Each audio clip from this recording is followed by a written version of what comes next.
Yeah, so uh, went down to the criminal court today, uh, filed my motion to dismiss. I went to like three different clerk of courts um, till I got to the right one. Because mine is magistrate court. I'm not sure the difference. It's not truly criminal or something. So the funny thing is, I get in there and the lady's like, "Are you a lawyer? You filing your own motion?" Like, yeah, she kind of seemed impressed. Uh, I don't know, but she kind of like, okay, to file a motion, you got to have 4 copies. Go make four copies, bring it back. We'll keep the original, and you take the 4 copies, and you got to submit it in court. I'm like, okay, can I just give you the original, and I'll make me 4 copies for whenever I go to court? Ain't that the same difference? Oh, yeah, yeah, yeah. You could do that. You should be able to. Now, you're filing for yourself. You're defending yourself. I'm like, yeah.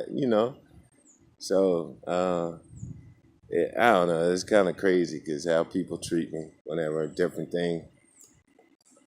Guess, like me, I always thought being a lawyer was something very special, but it's not really that hard. Just learn the documents that need to be presented in each specific court. Louisiana is a little special, a lot special. Everything is different here because of Napoleonic law, but, you know, following an example, all I got to do is just get an example and copy it, go from there. It's easy.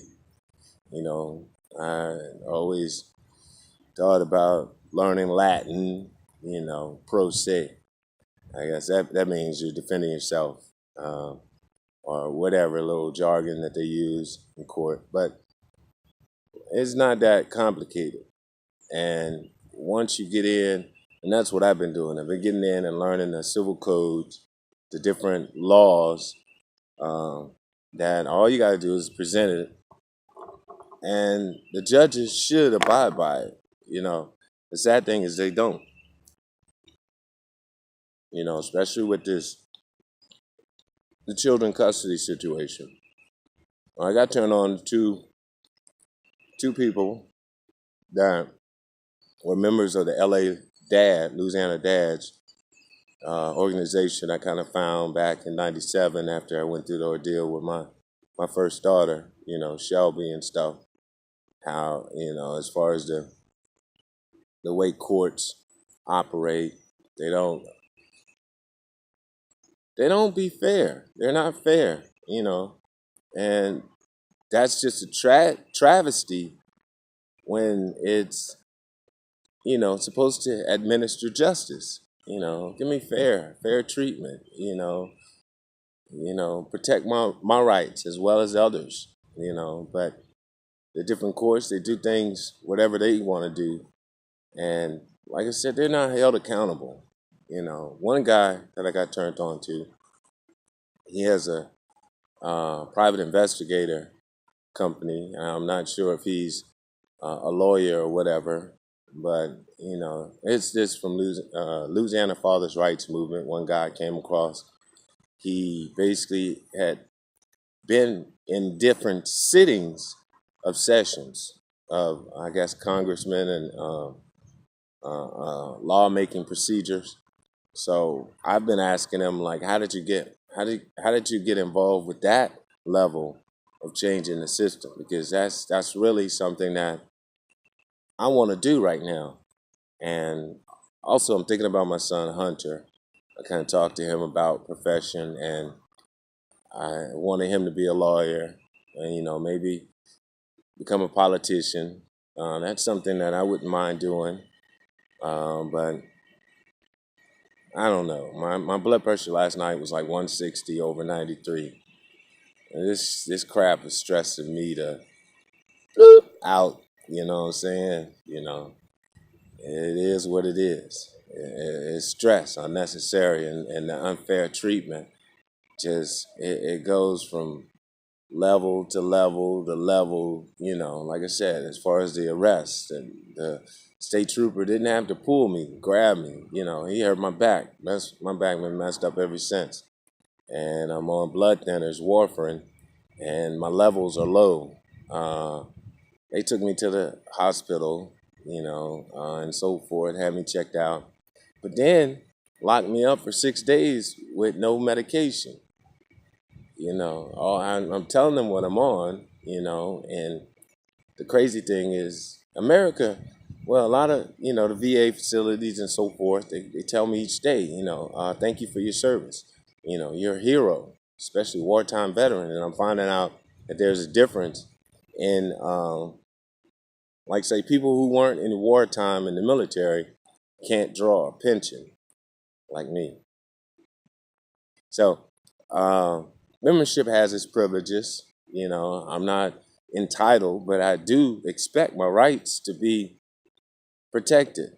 I do expect for my rights to be, enforced, and so forth. And it's just, the with the national issues that are presented. Let's say, first off, low-level crime offenders, misdemeanor offenders, nonviolent. You know, the magistrate gave me a bond, but then, this guy has been convicted of shoplifting several times, get released on RR. Disparity, you know. And then, like I said, I go to court, magistrate, whatever the arraignment, and I'm told without any kind of hearing or whatever, to determine if I'm able to even afford an attorney, I'm told to come back with an attorney tomorrow. So that's why I went on. All right, I'm gonna kind of learn what I can, use it as a tool or a learning experience for the most part, and really figure out the system, because there's a lot of us, or a lot of poor people who are being railroaded because of simple oversights, small little things that, first off, a lot of lawyers aren't doing. They're not trying to serve the best interest of their clients. They're, compromise. They're basically on the side of, this system that has been railroading individuals for a long time now. Like I say, Louisiana is the incarceration capital of the world with the most overturned convictions. The most overturned convictions. That should tell you something right there. People are getting it wrong a lot, and that's a problem. So, I'm going to Southeast Legal Aid people and talking to them. They turn me on to what is it? To show cause, motion to show cause. So I turn that in. More or less got a court date way in April. All right, here's January.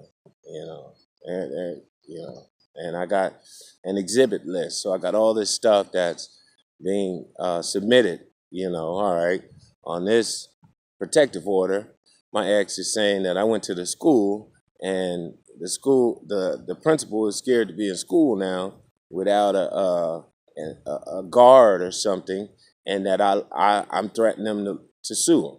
No, I wasn't trying. I didn't even threaten those people. So I got the email, to our correspondence, because she was very receptive. Because she was like, I love it when a father is active in his child's life. So let me listen to you. Let's talk. So we had a good little talk, good little, rapport. She turned me on to the Orleans Parish School Board superintendent. She was like, I can't go against what he's directing me to do. I'll lose my job, so. And then even the guard walked out with me talking to me. He was like, man, I've been through this. I had the custody situation with my ex, and, just blah, blah, blah, so forth. So I was well received there. My issue was with New Orleans Charter School, Cy High, to where, my son is 17, and even the judge said that, it's his decision. But yet the mother shows up, lies to them about, having custody or this and that when he's not even under these orders anymore.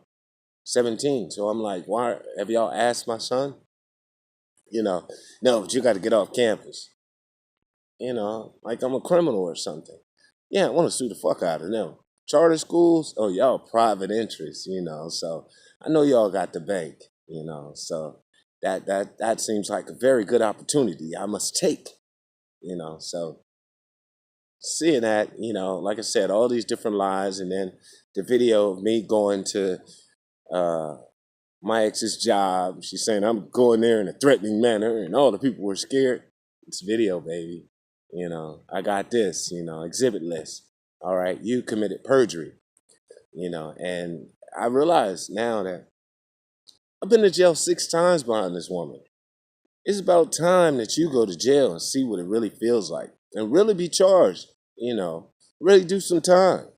Like I said, it's messed up. I thought we had an understanding. Whenever you got locked up for your traffic situation and jail was this and that, you promised me you'd never call the cops on me. Here, I've been to jail 3 times thereafter. On what happened. Your word doesn't mean crap. And so, like I said, I'm concerned for my children's safety because number one, as Article 223 states, a parent has the right and obligation to protect their child.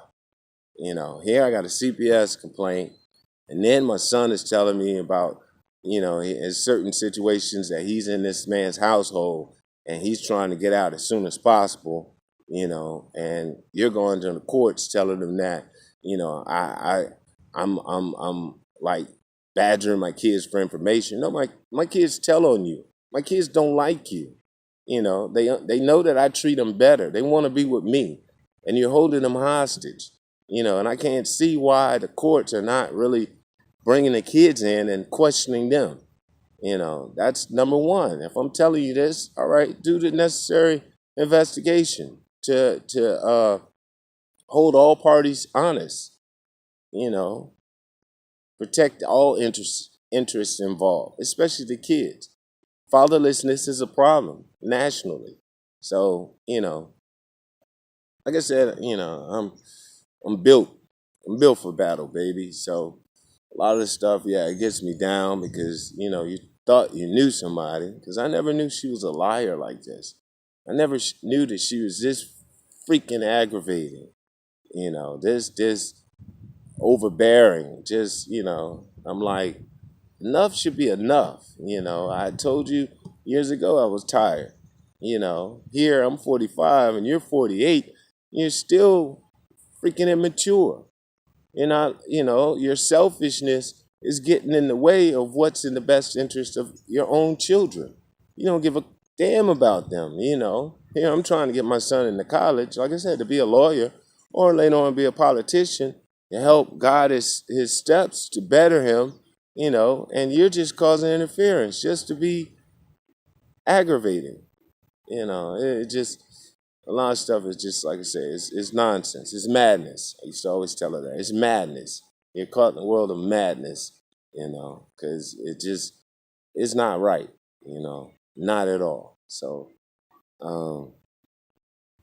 yeah, different things. It's just, like I said, and then too, it's like all these women that are, I guess when I start talking and I deep and improper or whatever, they feel some kind of way because that's the way the lady, I guess, it's a nice little slender lawyer, I don't know, too much makeup for me, but she definitely has an interest in me. I'm not even trying to hear that, I'm not looking for no relationship. Actually, I'm engaged, me and married, my 20-year plus relationship, this woman, to me, it seems worth it.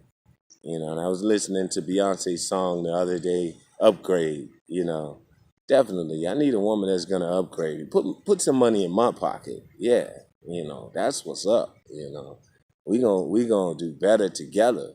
Not, you're gonna pull me down and crabs in a bucket.